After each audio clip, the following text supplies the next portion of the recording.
창세기 24장 26절로 27절 말씀, 본문 말씀 짧으니까요 우리 같이 한번 읽도록 하겠습니다. 시작. 이에 그 사람이 머리를 숙여 여호와께 경배하고 이르되 나의 주인 아브라함의 하나님 여호와를 찬송하나이다. 나의 주인에게 주의 사랑과 성실을 그치지 아니하셨사오며 여호와께서 길에서 나를 인도하사 내 주인 동생 집에 이르게 하셨나이다 하니라. 아멘. 최근 한국 사회를 보면 샤머니즘이 크게 퍼지고 있다는 것을 느낄 때가 있습니다. 유튜브 방송뿐만 아니라 지상파, 공중파 방송에서도 전보는 콘텐츠가 많고 무당들이 많이 출연하기도 합니다.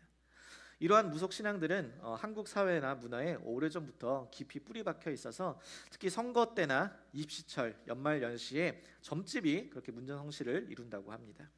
더군다나 요즘은 이런 무속 신앙들도 아주 팬시하게 꾸며서 타로 카페나 운세, 점집에 젊은 청년들이 그렇게 많이 다닌대요. 문제는 뭐냐? 이 중에 심지어 크리스천들도 많다라는 것입니다. 몇 년 전에 기독교 사회문제연구원이 개신교인을 대상으로 조사한 그 연구 결과에서도 점, 사주, 이 타로의 경험이 있는 응답자는 절반에 가까운 45.4%나 됐고, 얼마 전 미국 퓨 리서치 발표의 내용에서도 한국 기독교인의 30%는 지난 1년간 타로 점을 본 적이 있다라고 응답했다고 합니다. 저도 여러분에게 한번 물어보고 싶은데 손 들라고 했다가 제가 생각한 것보다 너무 많이 드시면 제가 마음이 어려워질 수 있으니까 묻지는 않겠습니다. 그런데 여러분, 성경은 분명히 이러한 점술이나 운세 보는 것을 금합니다. 신명기서에 보면 이렇게 이야기합니다. 내 하나님 여호와께서 내게 주신 땅에 들어가거든 너는 그 민족들의 가증한 행위를 본받지 말 것이니 그의 아들이나 딸을 불 가운데로 지나게 하는 자나 점쟁이나 기륭을 말하는 자나 요술하는 자나 무당이나 진언자나 심접자나 박수나 초언자를 너희 가운데서 용납하지 말라. 이러한 일을 행하는 모든 자는 여호와께서 가증히 여기시나니 이러한 가증한 일로 말미암아 내 하나님 여호와께서 그들을 내 앞에서 쫓아내시니라. 나는 내 하나님 여호와 앞에서 완전하라라고 말씀합니다. 하나님은 이 말씀을 통해 분명하게 이러한 것들을 가증하게 여기신다고, 너희 중에서 쫓아내라고 말씀하십니다. 그런데 왜 사람들은, 심지어 그리스도인들은 이렇게 점을 볼까요? 불안하기 때문입니다. 미래에 대한 걱정이 많기 때문에 그래요. 삶의 불확실성, 현실적인 어려움 속에서 지푸라기라도 이 잡는 심정으로 무속에 의지하려는 심리가 그 안에 자리 잡고 있기 때문에 그렇습니다. 여러분, 그러나 우리가 참된 그리스도인이라면, 하나님과 사귐을 가진 자라면 우리의 삶의 걱정과 불안, 이 염려 속에서, 두려움 속에서 점이나 타로, 미래의 운세 같은 것을 의지할 것이 아니라 하나님의 인도하심을 구해야 할 줄 믿습니다. 우리를 누구보다 사랑하시고 우리를 누구보다 잘 아시는 그 하나님이 나의 삶을 인도해 가실 것을 믿고 하루하루의 삶을 나아가야 하는 것이에요. 오늘 본문에는 아브라함의 인생의 마지막 때쯤에 이삭을 위해서 신부감을 찾는 이야기가 나오는데, 이 과정 속에서 하나님의 인도하심을 구하는 것을 우리는 보게 됩니다. 저는 오늘 이 본문의 말씀을 통하여서 하나님과 사귐을 가진 자들이 어떻게 하나님의 인도하심을 구하고 또 그것을 분별하며 그것을 순종해 나갈 수 있는지를 함께 살펴보고자 합니다. 오늘 본문에서 이 아브라함의 며느리를 구하는 내용은 창세기에서 가장 길게 묘사되는 이야기 중에 하나입니다. 이렇게 구체적으로 기록한 데에는 그만큼 중요하다는 것이고 그만한 이유가 있을 텐데, 그것은 사라의 죽음 이후에, 그리고 다음 장 25장에서 아브라함이 죽기 전에, 그 전에 하나님의 말씀이, 그분의 역사가, 그분의 인도하심이 바로 그 아들 이삭과 며느리를 통하여서 계속 어떻게 이어져 가는지를 보여주기 위함입니다. 그래서 오늘 본문은 아브라함이 이제 곧 죽음을 앞두고 있다는 것을 알려주면서 시작합니다. 1절부터 4절 말씀을 한번 보겠습니다. 아브라함이 나이가 많아 늙었고 여호와께서 그에게 범사에 복을 주시더라. 아브라함이 자기 집 모든 소유를 맡은 늙은 종에게 이르되 청하건대 내 허벅지 밑에 내 손을 넣어라. 내가 너에게 하늘의 하나님 땅의 하나님이신 여호와를 가리켜 맹세하게 하노니 너는 내가 거주하는 이 지방 가나안 족속의 딸 중에서 내 아들을 위하여 아내를 택하지 말고 내 고향 내 족속에게로 가서 내 아들 이삭을 위하여 아내를 택하라. 아브라함이 이제 나이가 많이 들었습니다. 그리고 하나님께서 그에게 범사의 모든 것에 복을 주셨대요. 그러나 한 가지 세상을 떠나기 전에 해야 될 일이 있었습니다. 그것은 하나님께서 주신 그 약속의 아들 이삭의 아내를 구하는 것이었습니다. 그래서 그는 자기 집 모든 소유를 맡은 가장 신뢰하는 늙은 종, 이 15장에 자신의 상속자라고 말하는 이 엘리에셀이라고 여겨지는 이 종에게 이삭의 아내 될 사람을 구해오도록 요청하면서 맹세하게 합니다. 어떠한 요청이냐? 첫 번째는 가나안 여자와 결혼하지 않겠다라는 것이에요. 아브라함이 본토 친척 아비 집을 떠나서 가나안 땅에 와서 산지도 벌써 70여 년이 지났을 때입니다. 이곳의 문화와 이곳의 음식, 이곳 사람들에게 훨씬 익숙해졌을 것이라는 거예요. 그런데 왜 아브라함은 자신에게 익숙한, 자신에게 편안한, 자신에게 일반적인 그 가나안 땅의 여자와 이삭을 결혼시키려고 하지 않는 것일까요? 그것은 가나안 족속이 하나님을 알지 못했기 때문입니다.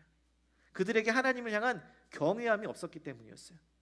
그 족속은 우상을 숭배하기 때문에 하나님께서는 그들을 심판하시고자 했습니다. 그래서 아브라함을 통하여서 그 땅을 하나님을 예배하는 땅, 하나님을 경외하는 땅으로 변화시키고자 하시는데, 이삭이 그 땅에 그 족속의 딸과 함께 아내를 맞아서 다른 신을 섬기게 되면 언약 백성으로서의 정체성을 잃어버릴 수 있으니까, 그래서 가나안 여자와 결혼시키지 않고 내 고향, 내 족속에 가서 이삭의 아내를 택하라고 이야기하는 것입니다.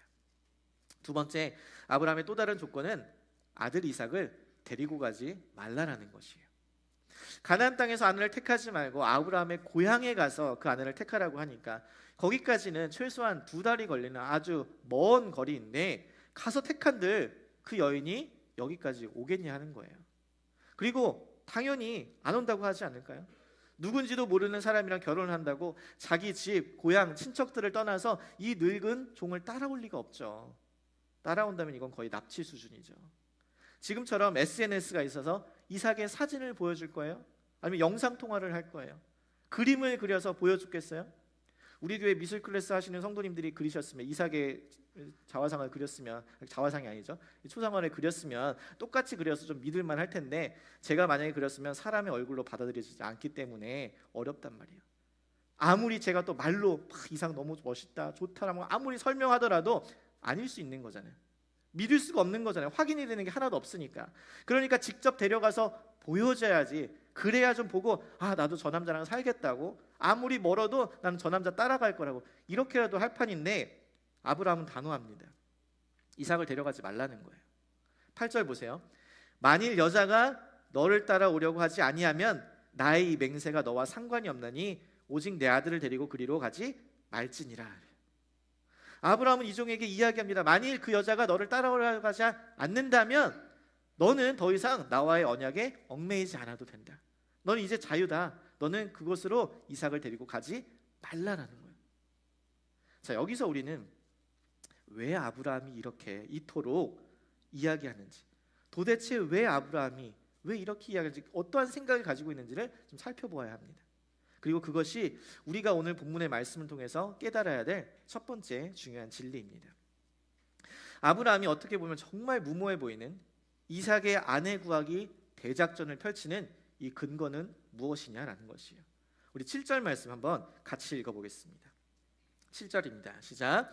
하늘의 하나님 여호와께서 나를 내 아버지의 집과 내 고향 땅에서 떠나게 하시고 내게 말씀하시며 내게 맹세하여 이르시기를 이 땅을 내 씨에게 주리라 하셨으니 그가 그 사자를 너보다 앞서 보내실지라.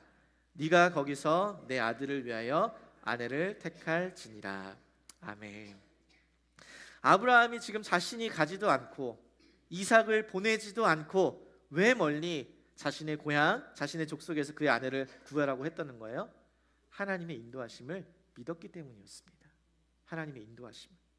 7절의 말씀은 하나님께서 지금 아브라함에게 고향 땅으로 떠나라고 했을 때 주셨던 그 약속, 이 땅을 주시고 이 땅에서 너의 후손들이, 수많은 자손들이 살게 되겠다, 그 약속을 주셨는데, 지금 가나안 사람에게 나그네요, 또 거류하는 자였던 그가 그곳에서 살게 되고 또 자신의 아내가 더 이상 자녀를 낳을 수 없는 불가능해 보였던 상황 가운데서 정말 하나님의 약속대로 자녀가 생기는 것을 보고, 그것을 보고 그렇게 말씀하시는 대로 이루시는, 성취하시는 하나님이심을 내가 깨달으니까 그 하나님이 너에게 앞서 준비하시고 미리 준비하실 거라고, 예비하실 거라고 믿었던 것이었어요. 이 종을 보내면서 나는 가지 않더라도, 내 아들은 보내지 않더라도 하나님께서 미리 다 준비하실 거라고 믿음이 있었다는 거예요. 정말 그랬잖아요. 그런 하나님이심을 믿었기 때문에, 경험했기 때문에 자신의 가장 소중한 아들 이삭을 드렸던 것이고, 그 이삭을 드렸을 때에도 우리가 다시 돌아올 것이라고 고백하며 하나님께서 그 제사를 드릴 어린 양을 준비하시는 그 여호와 이레의 하나님을 경험했던 것이에요. 이런 경험이 있으니까, 이런 체험이 있으니까 길도 모양도 방법도 하나도 모르지만 하나님께서 미리 준비하실 거야, 하나님께서 앞서 인도하실 거야, 그 믿음이 있었다는 거예요. 사실 솔직히 누가 이 상황에 오겠냐고요, 여러분. 우리는 아브라함의 입장에서 보니까 그러려니 하지만, 여러분 여자 입장에서, 여자의 가족 입장에서 살펴보면 여러분 크레딧 스코어도 확인이 안 되죠. 백그라운드 체크도 못하죠. 뭘 믿고 이 늙은 종을 따라오겠냐는 거예요. 그리고 만약에 설령 한 여인이 따라온다고 하더라도 아브라함이 이 종을 믿고 보냈는데 이 종이 엉뚱한 여인, 정말 같이 함께 할 수 없는 여인을 데리고 오면 어떻게 해요? 이 종은 정말 최선의 선택이라고 해서 데리고 왔는데 아브라함 눈에는 안 맞을 수 있는 거잖아요. 눈에 안 들 수 있는 거잖아요. 여러분의 자녀가 남자친구, 여자친구라고 결혼할 사람이라고 데리고 왔는데 다 마음에 드셨어요? 아닐 수 있다라고요. 아닐 수 있다라고요. 그럼 2달 걸려서 멀리서 결혼하려고 데리고 온 여인에게 아닌 것 같다고, 난 네가 아닌 것 같다고 다시 돌려보내실 거예요? 이 상황을 도대체 어떻게 해야 되냐고요. 여러분, 그런데 우리가 그렇더라고요. 우리는 늘 어떻게를 고민합니다. 이렇게 되면 어떡하지? 저렇게 되면 어떡하지? 내가 마음에 안 들면 어떡하지? 이삭이 마음에 안 들면 어떡하지? 그 여인이 마음에 안 들면 어떡하지? 그래서 걱정이 되고 불안합니다. 그런데 여러분, 하나님은요, 우리보다 모든 것을 먼저 앞서 준비하시는 하나님이심을 믿으시기 바랍니다. 그래서 우리가 마주한 삶의 문제들 가운데서 우리가 해야 할 것은 어떡하지라고 고민하면서 걱정과 불안 가운데 거할 것이 아니라, 지금까지 나를 인도해 오신 하나님께서 나보다 앞서 미리 준비하실 것을 믿고 믿음의 발걸음을 내딛는 것이 중요한 줄 믿습니다. 저도 목회하면서 그렇더라고요. 하나님, 이런 우리 교회에 이런 어려움이 있습니다. 우리 교회에 계신 성도님들 중에 또한 라이프팀에 이런 어려움이 있는데, 이런 가정에 이런 어려움이 있는데 어떡하죠? 제 머리로는, 경험으로는 아무리 생각해도 어떻게 해결해야 할지 알지 못할 때가 너무나 많이 있어요. 걱정이 되고 불안할 때도 많이 있습니다. 근데 시간이 지나고 돌이켜보면 다 하나님께서 그때마다, 시간마다, 각 개인마다, 가정마다, 라이프팀마다, 우리 교회 공동체 가운데 예비하시고 준비하신 것들을 보게 되더라고요. 신실하게 하나님께서 인도하신 그 하나님이 성도 한 사람 한 사람, 우리 공동체 가운데 준비하신 것들을 보게 하시고 깨닫게 하시고 경험하게 하셔서 우리의 믿음을 자라게 하시고, 우리의 입술 가운데 정말 하나님 신실하시다, 하나님은 여호와 이레의 하나님이시다를 고백할 수밖에 없게 하시더라고요.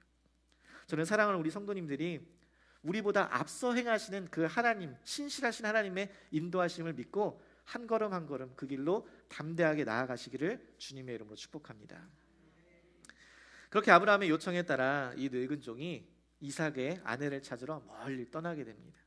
당시 문화에서는 결혼할 때에 이 신부의 집에 풍성한 혼례 예물을 드리는 것이 예의였기 때문에 낙타 10匹를 끌고 주인의 좋은 것들을 가지고서 가게 돼요.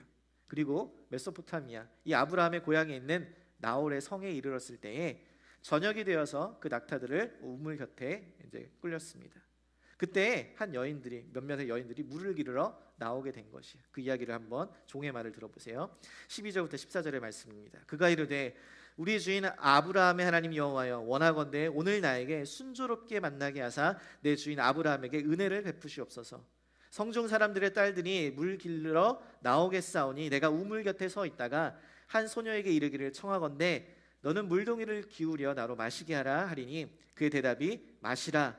내가 당신의 낙타에게도 마시게 하리라 하면 그는 주께서 주의 종 이삭을 위하여 정하신 자라. 이로 말미암아 주께서 내 주인에게 은혜 베푸심을 내가 알겠나이다 라고 합니다. 그는 하나님께 간구합니다. 이삭의 아내를 찾을 수 있도록 순조로운 만남을 허락해 주세요. 그리고 내 주인 아브라함에게 은혜를 베풀어 주세요. 그리고 내가 그 뜻을 분별할 수 있게 해주세요. 어떻게 해요? 곧 있으면 사람들이 나올 건데 그 중에서 정말 나로 내가 먼저 물을 마시게 하고 내가 데리고 온 이 낙타에게도 다 물을 마시게 하는 그 여인이 있으면 그 여인이 바로 하나님께서 정해주신 사람으로 알겠다라는 것입니다. 여기서 우리는 오늘 말씀에서 깨달은 중요한 진리를 또 하나 발견할 수 있습니다. 첫 번째가 우리가 하나님의 인도하심을 신뢰하라는 것이었죠. 그럼 어떻게 신뢰하는가? 그 믿음의 발걸음을 구체적으로 어떻게 어떠한 모습으로 나타나야 하는가? 그것은 바로 기도함으로 나타나야 한다는 것이에요. 기도함으로. 기도하는 가운데 하나님의 인도하심을 받아야 한다는 것입니다. 여러분, 이 종은 자신의 경험에 근거하여서 여인을 찾지 않았습니다. 나이가 들었고 아브라함이 신뢰할 만한 모든 것, 집안의 모든 것을 맡길 만한 사람이었으면 얼마나 경험이 많았겠어요. 얼마나 리더십이 있었겠습니까? 그 밑에 많은 사람들을 봐왔을 거 아니에요. 눈빛만 봐도, 행동만 봐도 그 사람의 태도가, 인격이 어떠한지를 다 보았을 것이란 말이에요. 그런데 이 종은 자신의 생각대로, 자신의 경험대로, 자신의 느낌대로, 감정대로 여인을 찾지 않습니다. 그는 뭐 했어요? 이삭의 아내를 찾기 전에, 택하기 전에, 만나기 전에 기도했습니다. 기도했어요. 저는 이 기도가 참 귀하게 여겨지더라고요. 오늘 나에게 순조롭게 만나게 해주셔서, 내게 은혜를 베풀어 주셔서, 내게 나로 분별하게 하여 주소서. 여러분, 이 말씀을 적용하여 여러분의 중요한 인생의 선택의 갈림길에서 한번 이렇게 기도해 보시는 거예요. 여러분의 말씀 가운데서 하나님, 나로 순조롭게 만나게 해주세요. 하나님께서 예비하신 만남이라면 새로운 계약을 하든지 직장 상사를 만날 때든지 클라이언트를 만날 때든지 억지로 해서 막 겨우 만나게 내 힘으로 노력해서 막 만나려고 하는 게 아니라 순조롭게 평탄하게 만나게 해주세요. 두 번째, 하나님, 내게 은혜를 베풀어 주세요. 받을 자격이 없는 자에게 거저 주시는 그 선물, 그 은혜를 나에게 베풀어 주셔서 그 만남을 축복하여 주셔서 그 만나는 대화가 잘 진행될 수 있도록 하나님 도와주세요. 세 번째, 하나님, 내게 분별할 수 있도록 지혜를 주세요. 이것이 내 유익과 내 만족을 위한 건지, 세상의 즐거움과 육신의 정욕에 따라서 하는 건지, 아니면 사단의 유혹과 속임수인지, 아니면 정말 하나님이 기뻐하시는 일인지, 정말 하나님의 계획 가운데 있는 뜻인지 저로 깨달아 알게 하셔주세요. 분별할 수 있는 지혜가 있게 해주세요. 여러분, 이렇게 기도하면서 하나님의 인도하심을 구해야 한다는 것이에요. 누가? 우리가. 예수 그리스도의 성도된 우리가.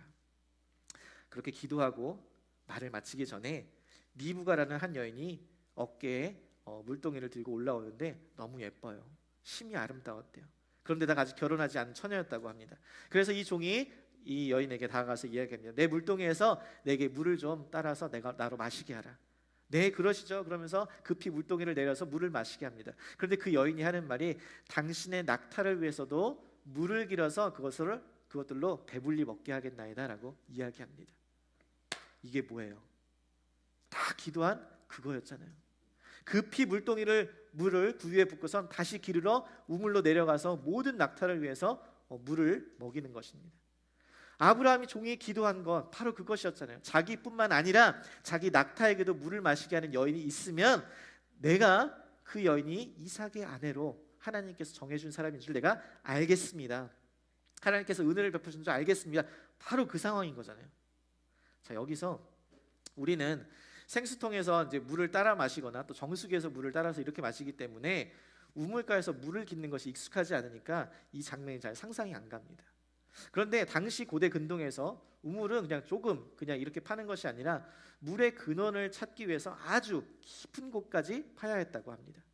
당시 사용하던 우물 중에 발굴된 것을 보면 무려 10m 이상 계단으로 내려가서 물을 떠와야 하는 것들도 많았다고 해요. 그래서 본문에도 보면 리브가가 물동이를 들고 우물로 내려갔다가 물을 채워서 올라왔다라고 이야기합니다. 그럼 얼마나 무거웠을까요? 나이가 많이 든 분이니까, 손님이니까 그를 환대하기 위해서 그분에게 물을 한번 건넬 수는 있죠. 그런데 그 낙타까지 먹인다는 것은 사실 보통 일이 아니었습니다. 저도 몰랐었는데 낙타는 장거리 여행을 할 때 물을 며칠간 마시지를 않는데요. 대신 한 번 앉아서 물을 마시면 엄청난 양의 물을 마시고 늘 몸에 물을 저장해 둔다고 합니다. 그래서 한 마리가 대략 50에서 80리터를 마신대요. 진짜 많이 마시죠.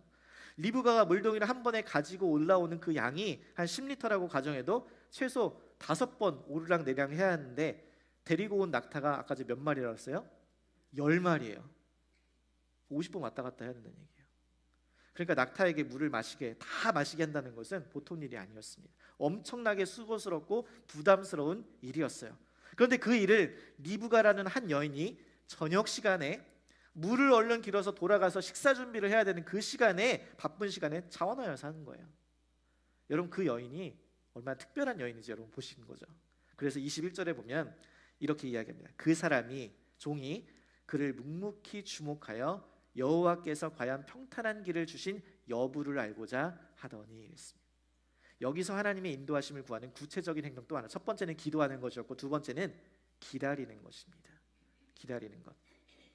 자신이 기도한 대로 정말 자신뿐만 아니라 자신의 낙타에게도 물을 마시게 하는 한 특별한 여인이 있었어요. 딱 보자마자 저 같으면 이 순간에 야, 진짜 하나님이 순탄하게 인도하셨네, 하나님이 딱 예비하셨네, 어쩜 이렇게 딱 맞지? 게임 오버, 디 엔드, 바로 끝났을 것 같은데 이때 이 종은 바로 섣불리 결정하지 않았습니다. 묵묵히 주목하여 봤다라고 해요. 하나님께서 과연 평탄한 길을 지셨는지 그 여부를 알고자 해요. 분별하고자 합니다. 여러분, 이것이 참 중요하더라고요. 내가 기도한 대로, 내가 간절히 원하는 대로 상황이 흘러갈 때가 있어요. 하나님이 인도하신 것만 같이 마침 그때, 마침 그 타이밍에 만남이 진행되고 상황이 해결되는 것 같아 보일 때가 있습니다. 여러분, 다윗이 도망 다니다가 숨은 동굴에 우연히 자기를 죽이려고 하던 사울이 혼자 들어오게 됩니다. 복수할 수 있는 얼마나 좋은 타이밍이에요. 혼자 딱 왕이. 그런데 여호와께서 기름 부은 자에게 손대는 것은 하나님이 기뻐하시는 게 아니었어요.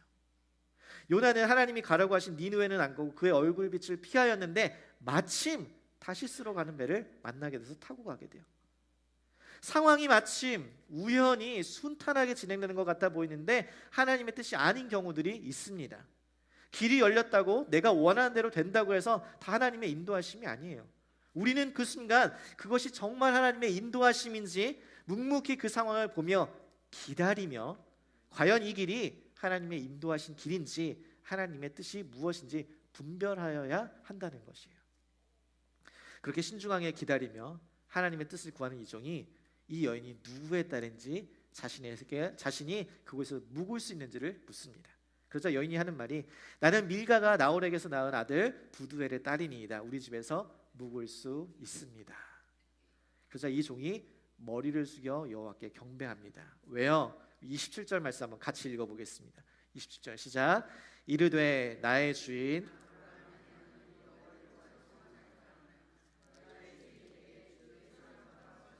그치지 아니하셨사오며 여호와께서 길에서 나를 인도하사 내 주인의 동생 집에 이르게 하셨나이다 하니라. 아멘.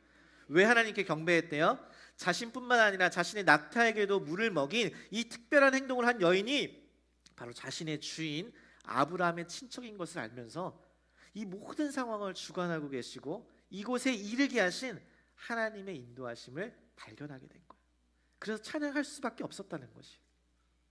사랑하는 성도 여러분, 삶의 중요한 결정에 앞서서 먼저 기도하십시오. 기도함으로 하나님의 뜻을 구하고 그 하나님의 뜻이 분명하게 분별될 때까지 기다리십시오. 그리하여 하나님의 뜻을 온전히 발견하게 됐을 때에 나를 그 자리에 이르게 하신, 나를 그곳으로 인도해 하신 그 하나님만을 찬양하며 경배하는 그 입술이 우리들의 입술 되기를 간절히 소망합니다. 이렇게 이 종이 리브가를 만나서 그녀의 집에 들어가게 되고 그의 가족들을 만나게 됩니다. 이 24장의 이후에 34절부터 49절의 말씀은 이 종이 그 가족들에게 내가 누구인지, 내가 왜 이곳으로 왔는지, 자신의 주인 아브라함의 요청이 무엇인지로부터 시작해서 자신이 기도를 하고 리브가를 만나게 되고 그녀가 자신의 주인 이 동생의 딸이라는 것을 확인하게 되었다면서 이 이야기의 전체적인 것들을 다시 한번 이전에 있었던 스토리를 다시 한번 쭉 또 다시 이야기합니다. 근데 여기서 우리 독자들은 갸우뚱하게 됩니다. 우리가 이미 다 읽은 내용인데 왜 이 이야기를 똑같이 다시 할까라는 생각을 하게 돼요. 그런데 이 종의 이야기는 단지 자신에게 있었던, 자신이 경험했던 사실을, 그 사건들을 다시 반복하는 어떤 진술이 아니라 이 모든 사건들을 통하여서 자신이 경험한 하나님을 간증하고 있는 것이에요. 이삭의 아내를 찾고자 하는 이 모든 과정 속에서 하나님이 이 모든 상황을 인도하셨고 하나님께서 나를 이곳에 이르게 하셔서 너희들의 딸 리브가를 만나게 하셨다는 고백인 것입니다. 그때에 이 모든 것이 하나님의 인도하심이라는 고백과 간증에 리브가의 가족들의 반응이 무엇인지 한번 보세요. 50절 51절에 라반과 부두엘이 대답하여 이르되 이 일이 여호와께로 말미암았으니 우리는 가부를 말할 수 없노라. 리브가가 당신 앞에 있으니 데리고 가서 여호와의 명령대로 그를 당신의 주인의 아들의 아내가 되게 하라. 여러분, 이 모습은 우리 그리스도인들이 하나님의 인도하심에 어떻게 반응해야 되는지를 정확하게 보여줍니다. 여호와께로부터 말미암았으니 이 모든 것이 여호와께서 행하신 일이니 우리가 가부를 말할 수 없다는 거예요. 좋다 나쁘다를 말할 수 없다라는 것이요. 여러분, 우리가 하나님의 인도하심을 분명하게 깨달았다면 그 뜻에 우리가 말할 수 있는 것이 없습니다. 그저 그 뜻에 순종하는 것, 이것이 우리가 해야 될 일이라는 것이에요. 여러분, 사실 생각해보면 누군지도 모르는데 어디서 갑자기 나타나갖고 하나님의 이름을 막 들먹이면서 자기 딸을 데려가겠다고 하니까 이 사람 뭘 믿고 딸을 보내줄 수 있겠어요?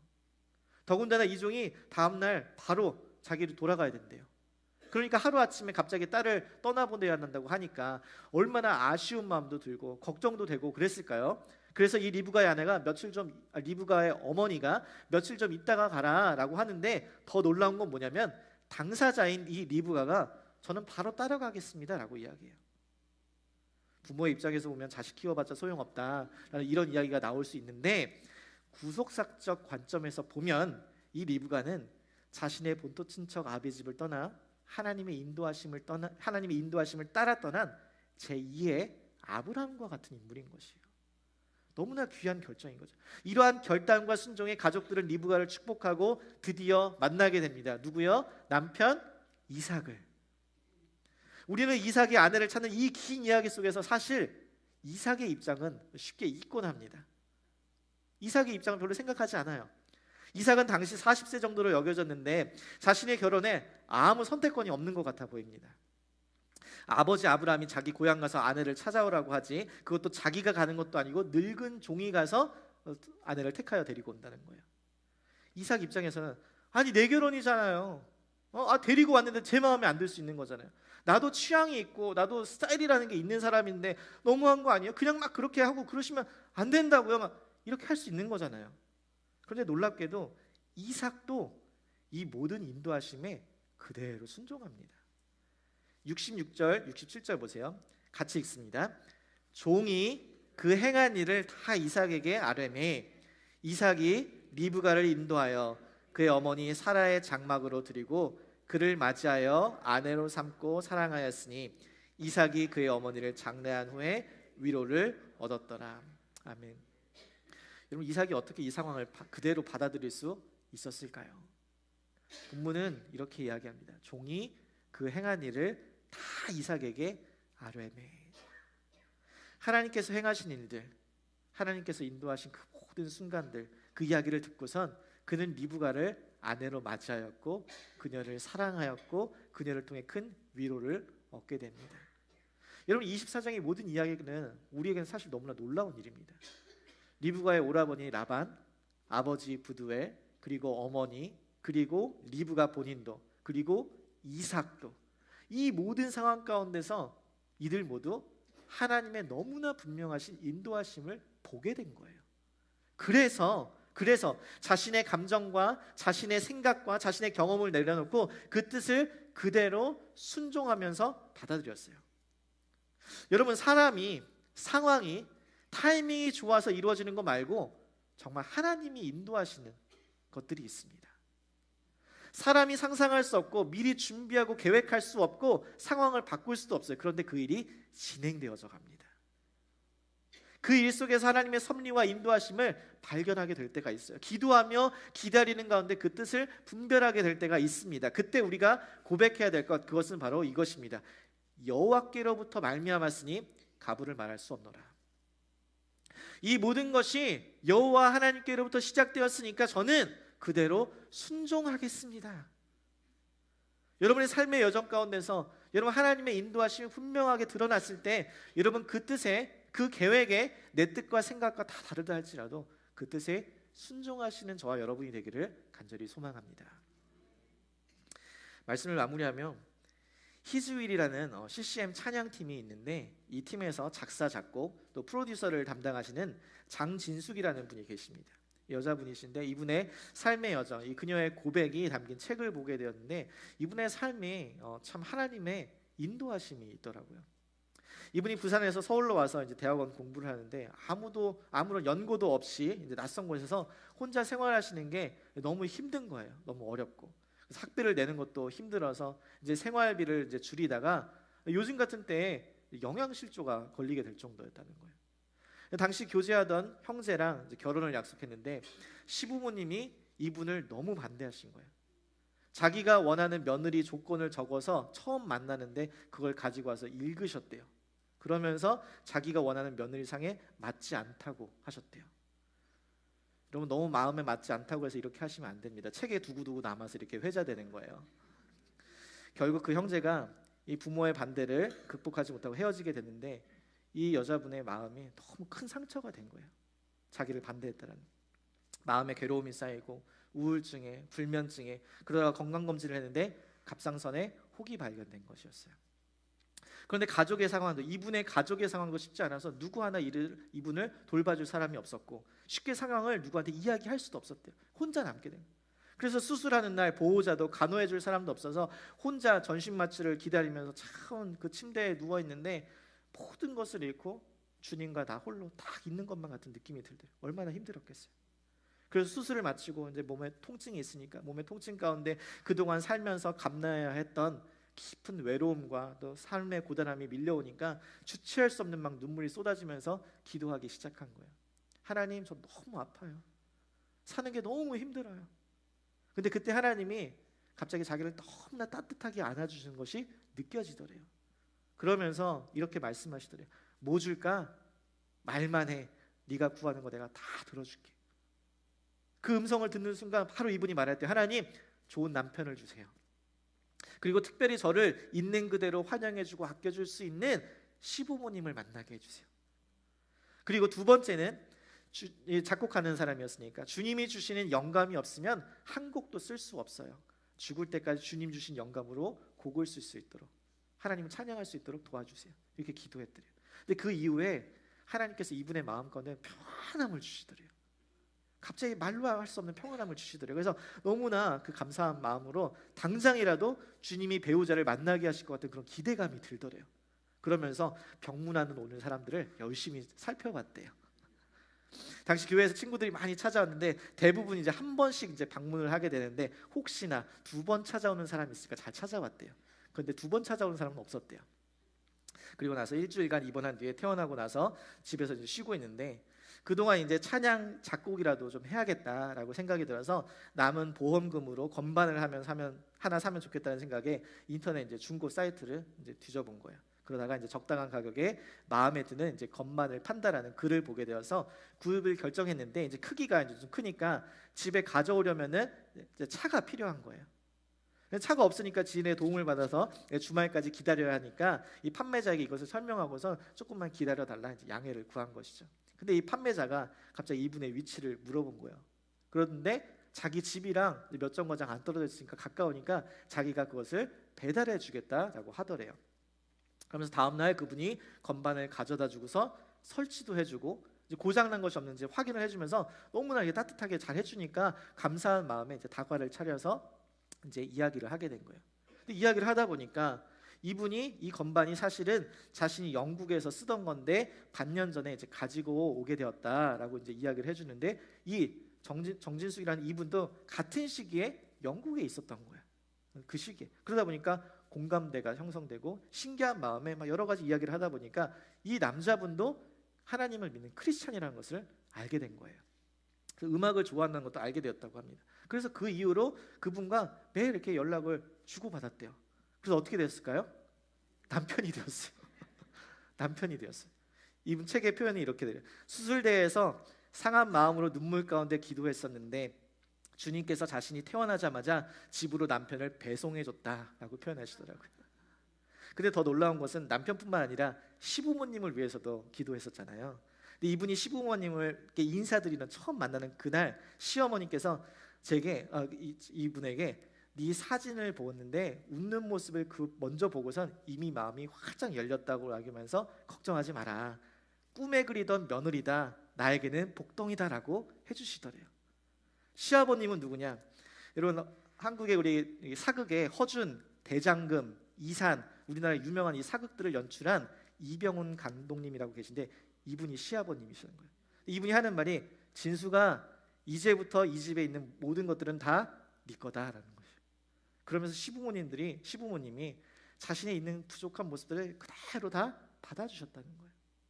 여러분 그렇게 자신이 기도한 대로 하나님이 다 응답해 주시는 걸 보면서 그분은 하나님의 인도하심 가운데 결혼을 하게 됐다는 거예요.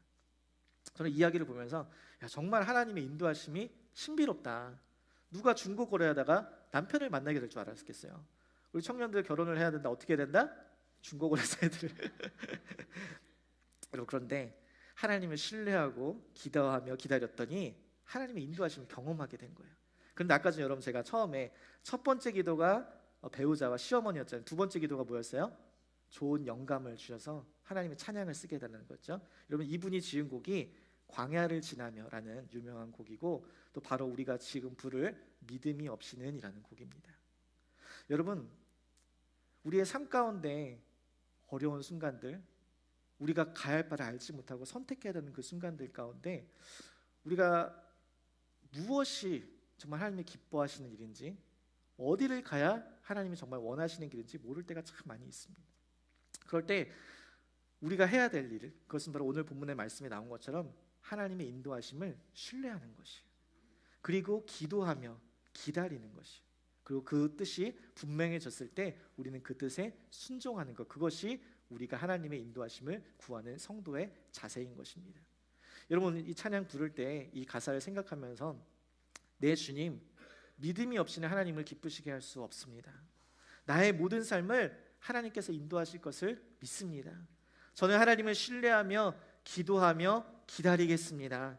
여호와께로부터 말미암았으니 저는 그저 순종하며 나아가겠습니다. 여러분 이 고백이 저와 여러분의 고백되어서 우리의 평생의 삶 가운데 하나님의 인도하심을 바라고 구하며 그 길 따라가는 저희 모두가 되기를 간절히 소망합니다. 같이 찬양하며 나아가겠습니다.